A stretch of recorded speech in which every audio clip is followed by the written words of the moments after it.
1970년 11월 22일 나는 보병 구사단 29연대장으로 보임됐다. 4년제 정규 육사 출신으로 연대장직에 진출한 것은 내가 처음이었다. 백마부대 보병 구사단은 월남에 파견되어 있었다. 월남전에 가서 실전 경험을 쌓을 수 있기를 오래전부터 바라온 나의 소원이 이뤄지게 된 것이다. 나는 백마부대 연대장으로 월남에 파견되기 3년 전에 이미 월남 전선을 시찰한 경험이 있다. 수도경비사령부 제30대대장으로 자리를 옮기 직전인 1967년 서독을 시찰하고 귀국하는 길에 월남 전선을 돌아볼 기회가 생긴 것이다. 우리 국군은 1964년 8월 2일 통킹만 사건이 일어난 지 한 달 후인 9월 11일 파병함으로써 국제전의 양상을 띠게 된 월남전에 참전하고 있었다. 나는 자유진영과 공산진영 간의 대리전을 치르고 있는 월남 전선에서 자유진영의 승리를 위해 싸우고 싶었다. 월남전 파병은 나에게 소중한 실전 경험이 될 것이기도 했다. 그러나 나의 그와 같은 소망은 귀국 후 육군 참모총장 수석부관에 보임됨으로써 1년 늦게 이뤄진 것이다. 내가 부임한 29연대는 구사단 본부가 주둔하고 있는 칸호아성의 닌호아에 있었다. 박쥐 부대로 통칭되는 29연대는 적진 속으로 침투에 들어가 적을 소탕하는 것이 임무인 기습부대였다. 닌호아 지역엔 베트콩 위원회의 강력한 하부 조직이 있었는데 혼주 지역 일대에서 준동하고 있었다. 이곳으로부터 적군의 병력과 장비가 보충되고 있었던 것이다. 적군은 서부 혼주 일대에서 닌호아시와 주요 도로를 위협하고 있어 백마부대 제9사단 사령부도 그 위험 속에 놓여 있었다. 나는 우선 우리의 배후를 위협하고 있는 적을 섬멸하기 위한 작전을 펴기로 했다. 박쥐 25호 작전이었다. 작전의 D-Day는 건기인 1971년 1월 30일이었다. 나는 이 작전에서 미국 포트 베닝에서 배웠던 특수전의 전술을 응용하기로 했다. 작전에 들어가기 전 장병들에게 구체적인 행동 요령을 설명해 주었다. 적이 준동하는 지역에 들어가 싸우는 만큼 전투 중 자칫 고립되거나 나부되는 경우가 발생할 우려가 있었다. 전과를 올리는 것도 중요하지만 나는 병사들의 안전을 우선시했다. 만일 작전 시행 중 낙오되었을 경우에는 상공 위에 헬리콥터가 날고 있을 테니 반드시 위를 잘 살펴라. 헬리콥터가 포착되거든 발견되기 쉽도록 초원으로 나오든가 신호탄을 발사하라. 아니면 불을 피워 자신의 위치를 알리도록 하라. 길을 찾을 수 없을 때 당황해 헤매다 보면 탈진하게 되니 매복한 채로 기다려라.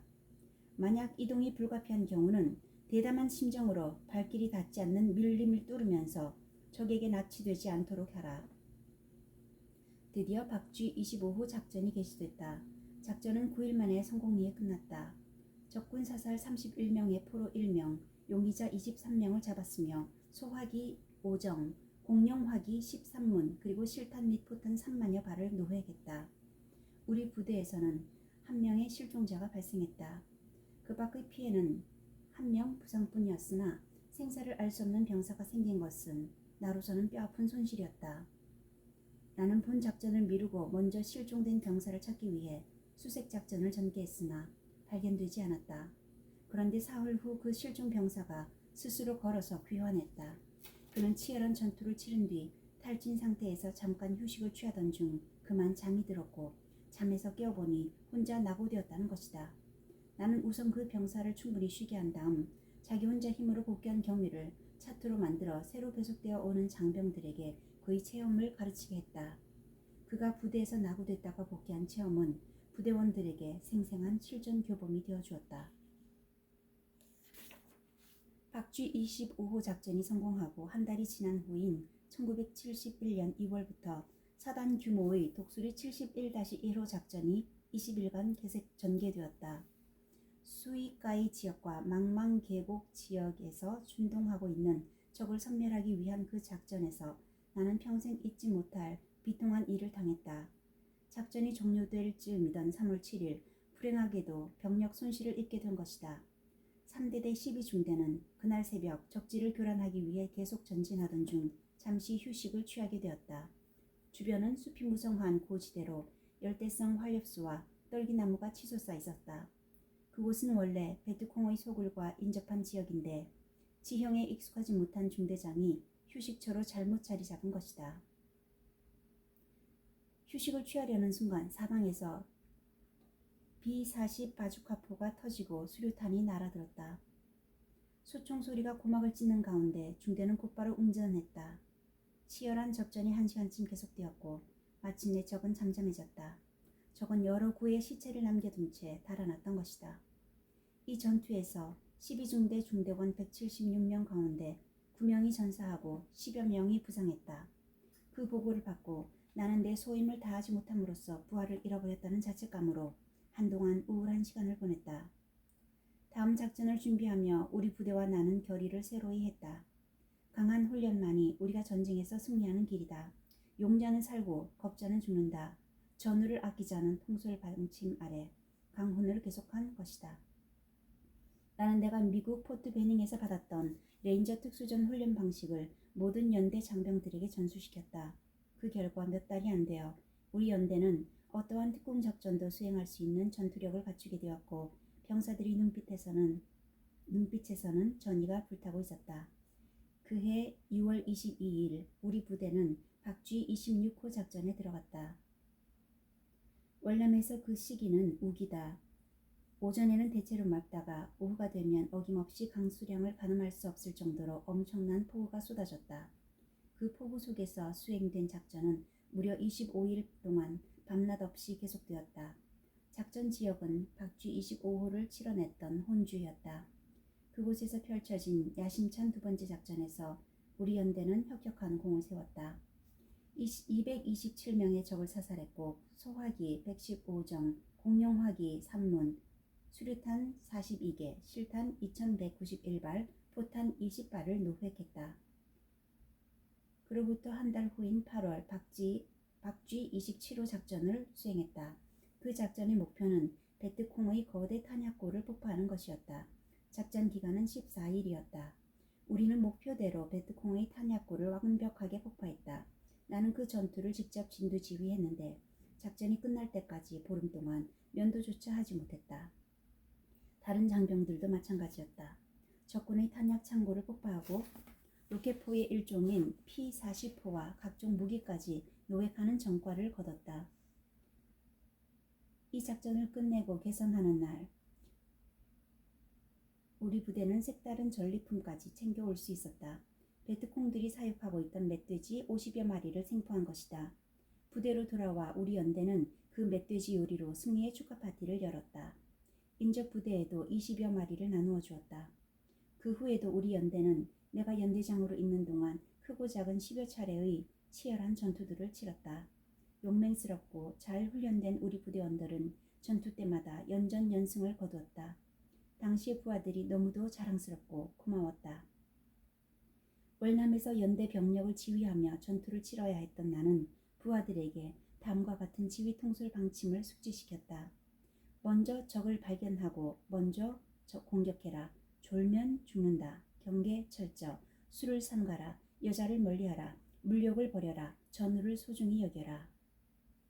나는 훈련할 때는 언제나 앞장을 섰고 연대 단위의 작전을 수행할 때에는 전투를 진두 지휘했다.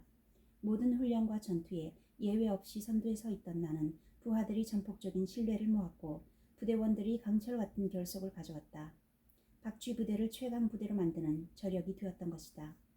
월남에 파견된 지 1년이 되던 1971년 11월 나는 귀국 명령을 받았다. 박쥐 26호 작전을 승리로 이끈 공로로 을지 무공훈장을 받았다. 화랑 무공훈장, 충무 무공훈장에 이어 세 번째 훈장이었다. 우리 연대 장병 중 163명이 훈장과 포장을 받았다. 내가 지휘했던 보병 구사단 29연대는 월남에 파병된 한국군 중 최강 정예부대로 평가받은 셈이다. 내가 월남 전선에서 귀국한 지 3년 5개월이 지난 1975년 4월 30일 월남이 패방함으로써 무려 20년간 이어진 미군 같은 전쟁이 끝났다. 월남의 패망 소식을 들었을 때 나의 심경은 착잡했다. 월남은 전투에 패배해 망한 것이 아니라 내부가 무너져 내려 붕괴된 것이기 때문이다. 전쟁의 와중에도 반정부 데모는 끊이지 않았고 정치 지도자들의 부패로 민심은 이반되어 있었다.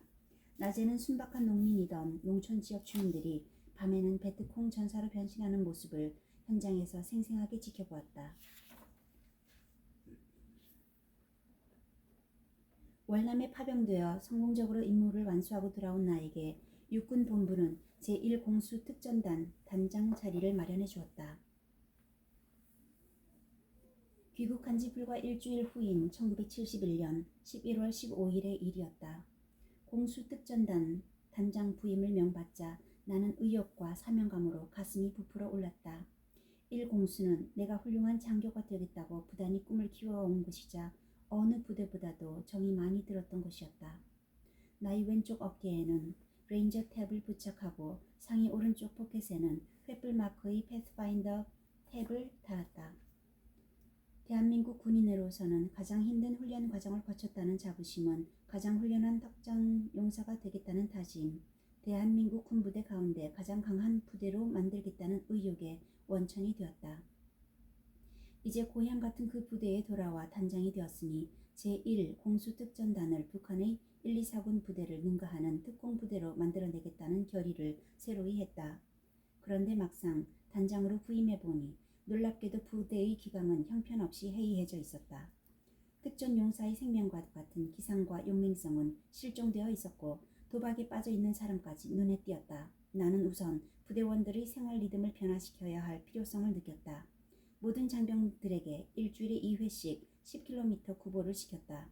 강도 높은 훈련을 실시해 그들의 몸과 마음이 다른 일에 쏠리게 할 여유를 주지 않기 위해서였다. 나는 물론 그 대열의 선두에서 뛰었다.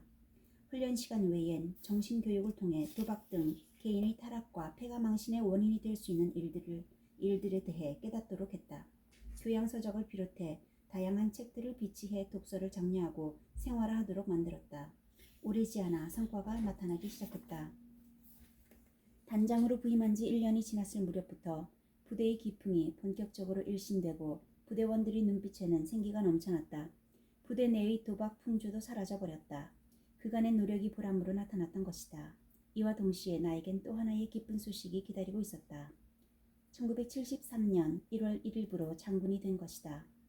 1955년 소위로 임관되었으니 18년 만에 맞이한 경사였다.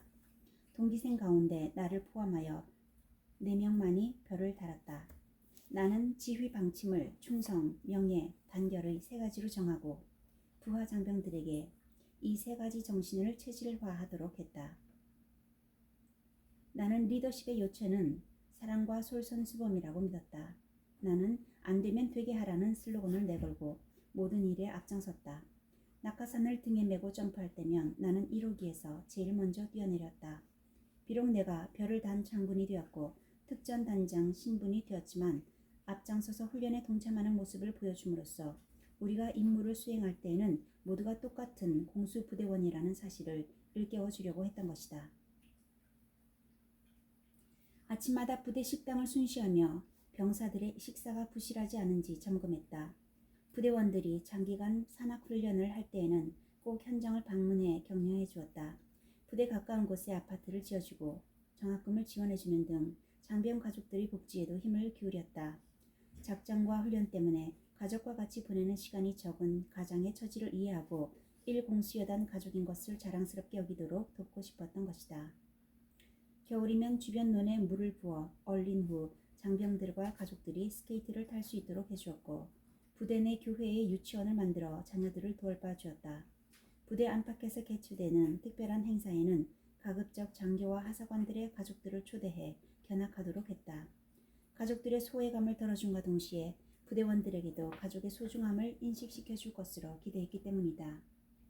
이 모든 나의 노력은 공수부대 요원들이 안심하고 근무와 훈련에 매진하게 함으로써 대한민국의 특수부대를 북한의 1, 2, 4군 부대나 특수 8군단과 싸워 이길 수 있는 강한 부대로 만들어야겠다는 나의 소망과 사명감에서 우러나왔다. 나의 그와 같은 결의는 1.21 사태의 교훈에서 비롯된 것이다. 그 당시 나는 수경사 30대대장으로서 만일의 상황에 대비한 만반의 준비를 해놓음으로써 북한의 특공대를 격퇴할 수 있었지만 북한의 특수부대 요원 31명이 군사 분계선을 넘어 청와대 바로 앞까지 잠입할 수 있었다는 사실은 나에게 엄청난 충격으로 남아 있었다. 그때 나는 하나의 굳은 집념을 가슴속에 새겨놓았다. 북에서 또다시 도발을 감행해 온다면 언제든지 평양으로 날아가 특정 지역의 목표물을 산산이 파괴하고 돌아올 수 있는 그런 능력을 가진 부대를 만들자고 다짐했던 것이다. 우리 국군 역사에 기념비적인 기록으로 남아있는 천리 행군은 그런 목표를 위해 개발된 것이다. 우리 지역은 물론 북한의 지형, 침입 경로와 수단, 목표물, 휴대장비 등을 과학적으로 치밀하게 연구하기 시작했다. 그리고 가상훈련을 통해 고난도의 훈련을 끊임없이 반복한 결과 특정 부대 요원들은 천리를 행군할 수 있는 능력을 지니게 되었을 뿐 아니라 산림이 울창한 산악이나 깊은 물속을 가리지 않고 낙하산을 타고 뛰어내릴 수 있는 능력을 가지게 됨으로써 천하무적의 특공 요원이 되었던 것이다. 장군으로 진급이 되어 나 자신은 물론 우리 공수여단 부대원 모두의 사기가 크게 올라있던 1973년 봄, 군 내부에서 터진 뜻밖의 사건이 나에게도 여파가 미치게 되었다. 이른바 윤필용 사건이었다. 윤필용 수경사령관이 사석에서 박정희 대통령이 노쇠했으니 물러나게 하고 이후락 중앙정보부장이 후계자가 되어야 한다고 말한 사실이 박 대통령의 귀에 들어가 윤 장군과 그 주변 인물들이 구속된 사건이다. 자신의 건강과 후계 문제가 거론됐다는 사실에 심기가 상한 박 대통령은 강창성 보안사령관에게 윤필용 장군에 대한 조사를 지시했다. 윤 장군과 648기 동기생이자 라이벌 관계였던 강창성 보안사령관은 윤 장군과 함께